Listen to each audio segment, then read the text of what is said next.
YouTuber Ria Ricis mengumumkan akun YouTube miliknya Ricis Official diretas. Hal itu diumumkan Ricis melalui Instagramnya @riaricis1795.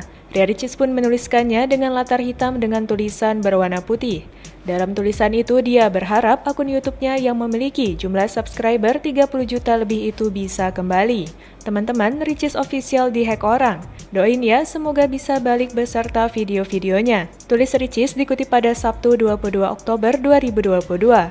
Saat ini tim dari Ria Ricis tengah berusaha mengembalikan akun tersebut. Kita juga lagi usaha balikin, tambah Ricis. Kini YouTube bernama Ricis Official berubah nama menjadi Brad Garlinghouse. Selain itu, tampak satu video asing dalam YouTube tersebut.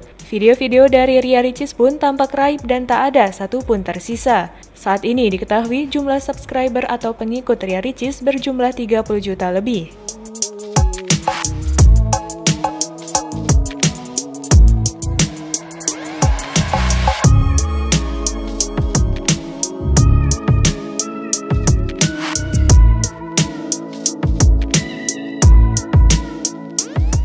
Terima kasih sudah nonton. Jangan lupa like, subscribe, dan share ya.